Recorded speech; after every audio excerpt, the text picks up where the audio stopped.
그리스도 안에서 사랑하는 여러분, 이 아침에 주님의 평안을 여러분께 나눕니다.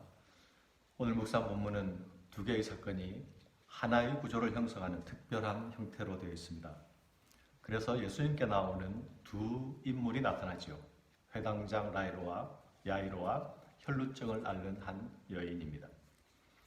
한 사람은 사회적 종교적 신분이 소개되고 있고, 다른 한 사람은 그냥 병을 앓고 있는 무명의 한 여인입니다. 그러나 이 두 사람에게는 공통점이 있습니다. 그것은 두 사람 다 스스로 해결할 수 없는 치명적인 문제를 가졌다는 것이죠. 그러나 이 두 사람 다 예수님께 나아오게 되자 문제가 해결됩니다. 두 사람 다 예수님의 구원을 경험합니다. 기적을 경험하게 되죠. 회당장 야이로는 예수님께 나와 죽은 딸의 생명을 다시 얻게 됩니다. 예수님의 딸의 죽음에 예수님이 딸의 죽음에 개입하시자 두려움과 절망이 구원의 경탄과 놀람으로 바뀝니다. 혈루증을 앓던 여인이 예수님께 나오자 그녀의 질병이 치유됩니다. 고통의 삶이 평안으로 변화합니다. 사랑하는 여러분, 두 사람이 가진 문제는 죄 아래 있는 모든 인생들의 문제가 아닙니까? 질병과 죽음의 고통은 모든 인생들이 피해갈 수 없는 고통들입니다. 이 고통은 부자나 가난한 자를 가리지 않고 찾아오지요. 유명한 사람인가 아닌가, 사회적 인정을 받는가 여부를 가리지 않습니다. 이런 고통의 지배 아래 있는 인생들에게 과연 출구가 있습니까? 혈루병을 앓는 여인은 무려 12년을 이 병과 씨름했습니다. 병이 나을 수만 있다면 어디든지 달려갔지요. 용하다는 사람은 다 찾아다녔습니다. 자신의 가진 재산도 이 병 치료를 위해서 모두 쏟아 부었습니다. 그러나 그녀가 얻은 것은 수많은 의사들에게 받은 수많은 괴로움 뿐이었습니다. 그녀는 자신이 할 수 있는 것을 다 했습니다. 그러나 그 결과는 허비와 효험 없음이었습니다. 오히려 그 병은 점점 심해져 갔지요. 그녀의 12해는 그야말로 답이 없는 세월의 연속이었습니다. 그녀의 12해는 투명인간의 삶을 강요당하는 괴로운 세월이었습니다. 그녀의 병은 자신의 육신만 괴롭힌 것이 아니죠. 종교적, 사회적 고립과 소외를 가져왔습니다.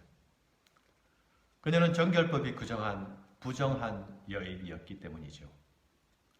그녀는 심리적, 정서적으로 더할 수 없이 피폐해져 갔을 것입니다. 이제 그녀의 삶은 고통의 짐을 지고 절망의 언덕 위에 서 있습니다. 12해 동안 이어진 이런 삶에 더 이상 어떤 반전을 기대할 수 있을까요? 그러나 여러분, 그녀가 절망의 언덕에서 포기하지 않을 수 있었던 이유는 단 한 가지입니다. 그것은 예수 이름 때문이었습니다. 그러나 그가 아는 예수 이름은 단지 소문으로만 들은 이름일 뿐입니다. 그녀의 삶에 과연 출구가 있게 될까요? 오늘 말씀은 예수님이 바로 그 출구요 소망이라고 말씀합니다. 사랑하는 여러분, 그녀는 절망의 자리에 드러누워 있지 않았습니다. 소문으로 듣던 그 예수를 직접 찾기로 결심합니다. 떨쳐 일어나서 예수를 따르는 무리 속에 감히 끼어듭니다. 이 일에 용기를 냅니다. 대가를 지불할 각오도 합니다. 예수님의 옷자락을 한 번만 만질 수 있다면, 그것이 이 여인이 가지는 마지막 희망입니다. 그녀는 당당히 예수님 앞에서 자신의 필요를 아뢰을 처지가 못 됩니다. 힘없고 병든 여인이 군중들 사이에서 떠밀려 다니고 있습니다. 하지만 그래도 예수님께 최대한 가까이 다가가기 위해서 안간 힘을 다 씁니다. 기어이 예수님의 옷자락을 뒤에서라도 잡아야만 했기 때문입니다. 이는 내가 그의 옷에만 손을 대어도 구원을 얻으리라 함일러라. 사랑하는 여러분, 이 여인의 믿음이 예수님께 인정을 받고 칭찬을 받습니다. 이 여인의 믿음은 더 이상 감추어지지 않고 드러냄을 받습니다. 이 여인의 믿음에 구원의 선언이 주어집니다.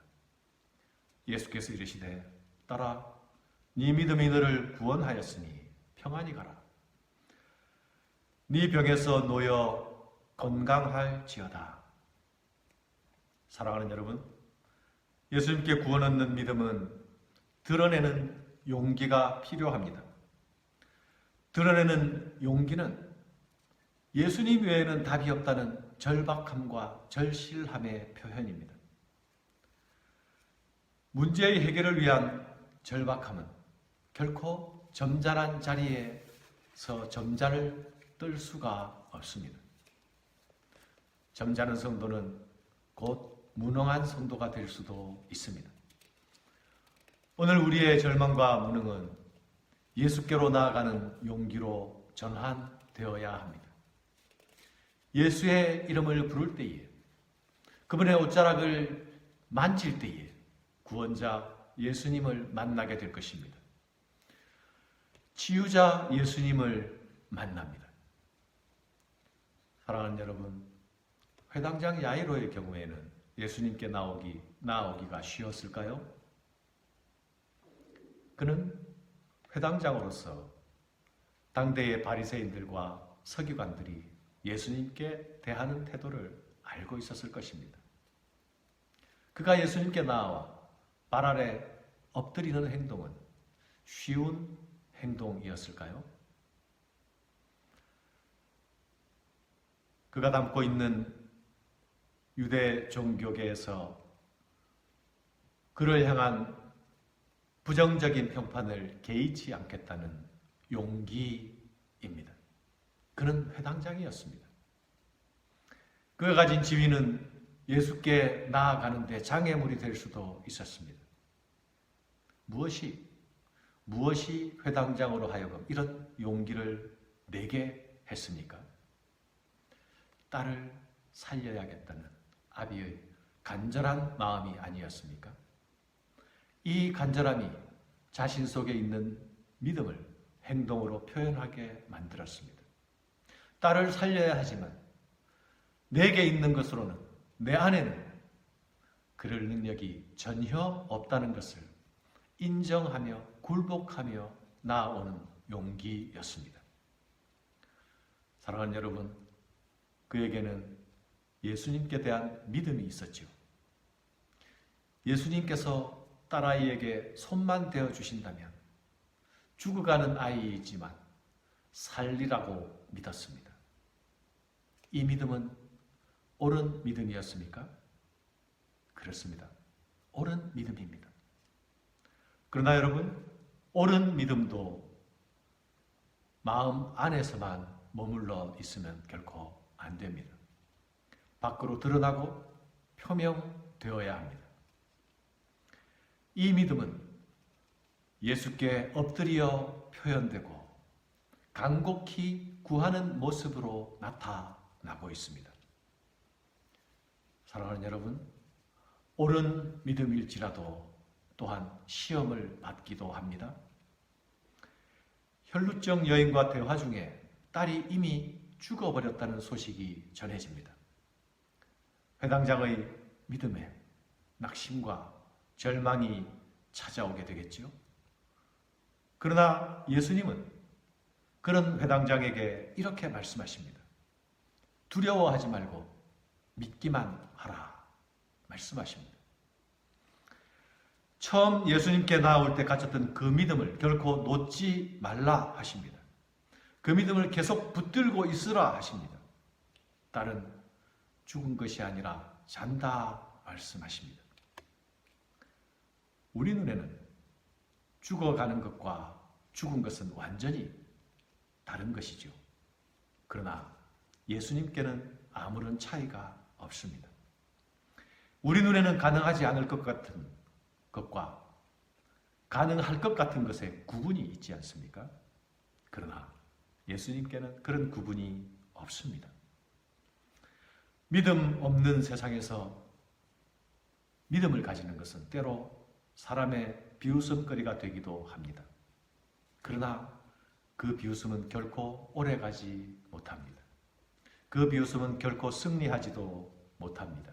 곧 힘을 잃게 됩니다.